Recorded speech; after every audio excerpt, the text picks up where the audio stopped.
This episode of the Totally Rad Show is brought to you by LensCrafters. Coming up, the found footage movie genre is becoming a big hit. This time teens get superpowers in Chronicle.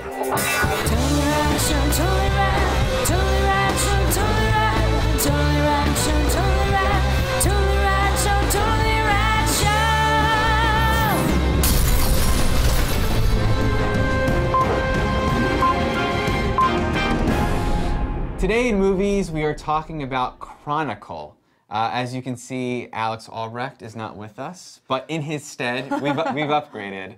Thank you. Miri Jedeikin, she's producer and host of TV's Electric Playground, and Jeff and her used to review my former Blu-rays buddy in arms when we were doing. We're still buddies in arms. We are. We're just not reviewing in random locations Not anymore. We're right here. We're here. So Chronicle marks a lot of firsts. It's the debut film for director Josh Trank, first film. It's the first produced movie for Max Landis, who's John Landis' son, but has a lot of hot scripts. A lot of scripts are going to be coming out. This is the first one to hit your eyeballs. And it's the first, and I could be wrong about this, I think I'm right. I believe it's the first non-horror found footage movie.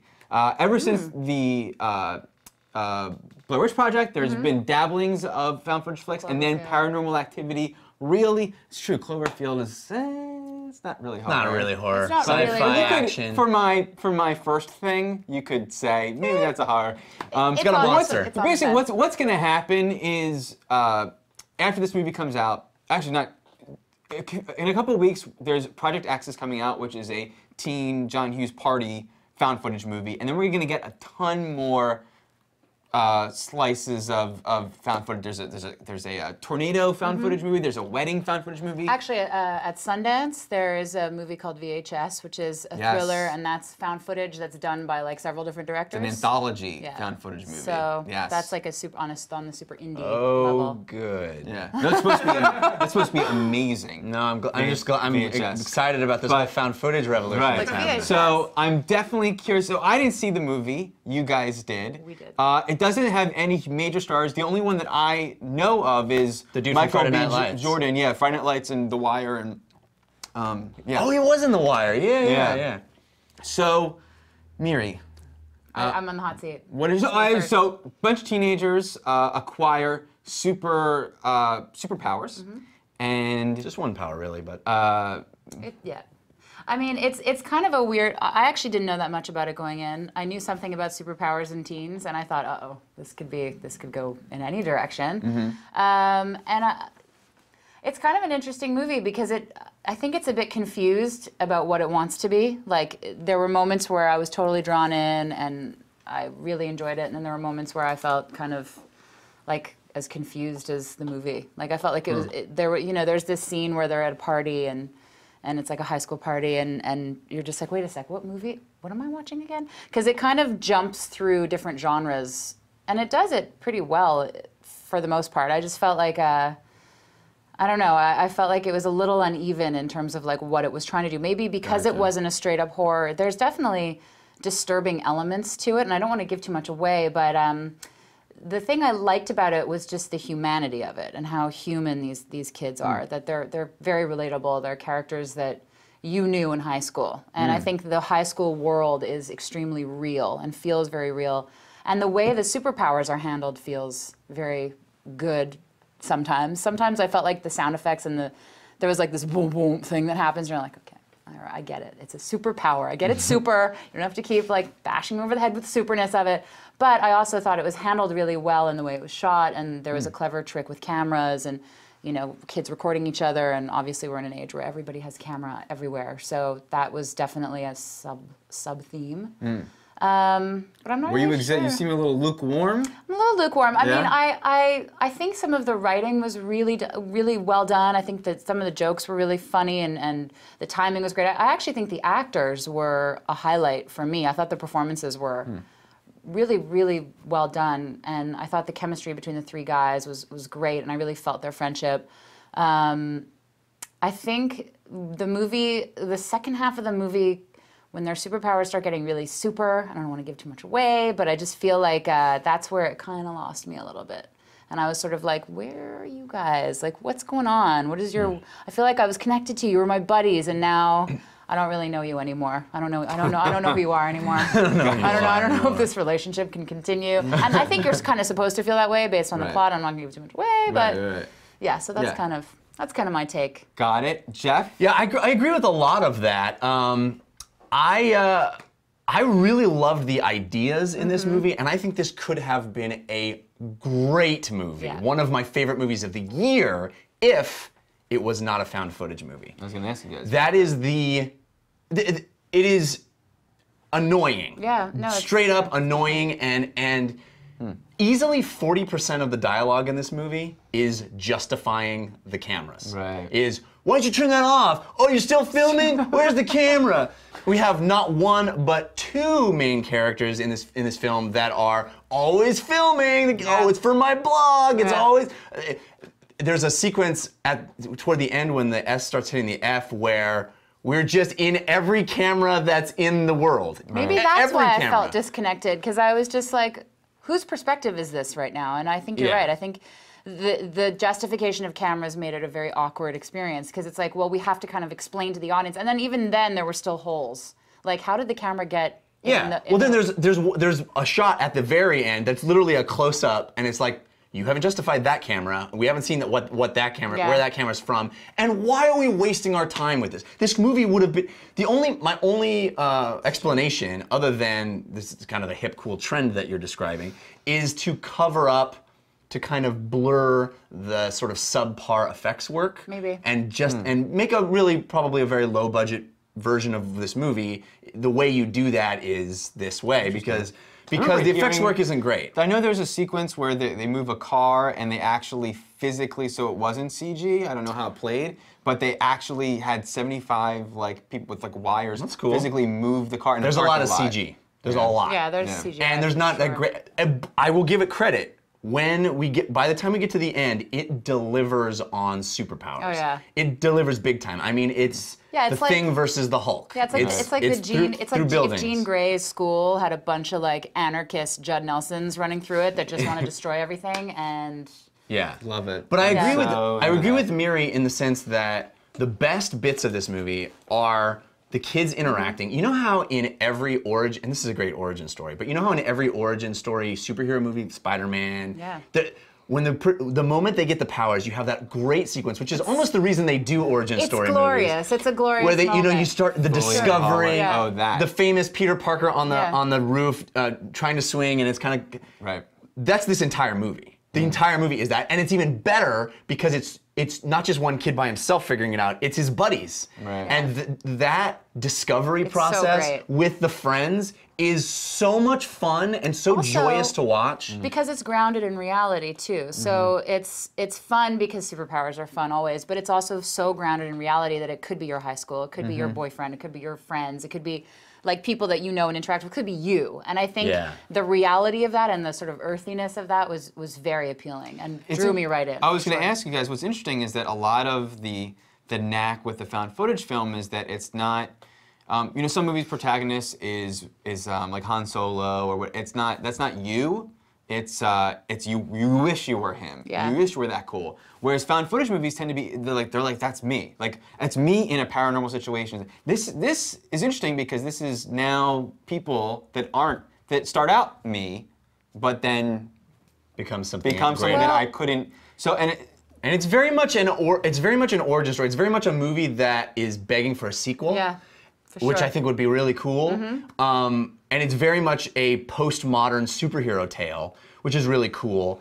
I don't think it gains anything by being a found footage movie. Yeah, I think agree. There's a lot of really fun tricks that they do of, taking the camera in weird places, levitating the camera to get shots. But it's like none of that. We lose the little bit we lose by not doing that. We gain so much more by seeing shit and not having to waste time. Totally. It sounds like it justifying. Could have been like a Paul Greengrass movie or Friday Night Lights or District 9 or still feel documentary style without having to it would have been a far better movie. It would have been a better movie. Yeah. I think initially I really liked the inventiveness of the way they handled found footage, with the fact that they could they basically gain telekinesis and an incredible. I don't even know if I said that right. Telekinesis. Yeah, you telekinesis. did. You nailed it. Okay, well. You nailed it. Spelling bee champion.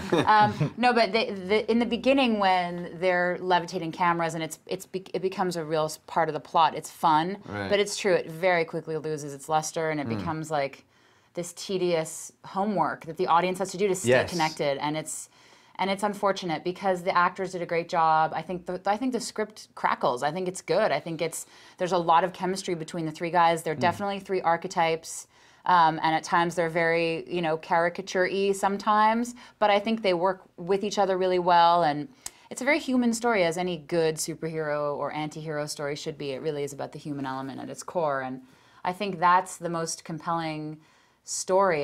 There's one kid who's obviously very abused. He lives in an abusive situation, and he has a sick mother, and I feel like that arc could have been more developed because that's a very important arc in the film and in the development of everything else that happens. You're right. It was a little trite. It was a little thin, I felt like, okay, this kid is being abused, and obviously in the beginning I really felt his vulnerability and the complexity of his character and how he was shy, and then he sort of has the whole comeuppance, and it just felt very quick and very like pat. We're just gonna sort of evolve him into something that would normally take somebody years and years to get into a different headspace, and it felt a little, I don't know, like I agree rushed with that. or something. I can't. Overall, I think really the fun for me outweighed my complaints with it because there's such fun, inventive, really great moments that you have with the sort of wish fulfillment and like the play. There's so much play with the powers that anybody that's ever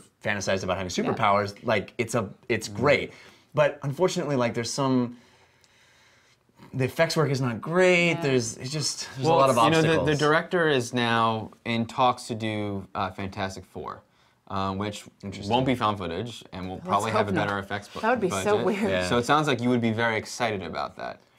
I guess. I mean, I wasn't like, what I loved about this movie wasn't how it was directed. You know what I'm saying? I loved the ideas. I thought it was a great idea movie, and I just didn't think the execution was what I would hope for. Yeah, and I think maybe one more pass on the script before they shot might have been a good idea. And who knows how the script was, or maybe just tightening up the editing a little. I did feel like the pacing was a bit clunky. Like I was trying You sort of have to do that with found footage movies, right?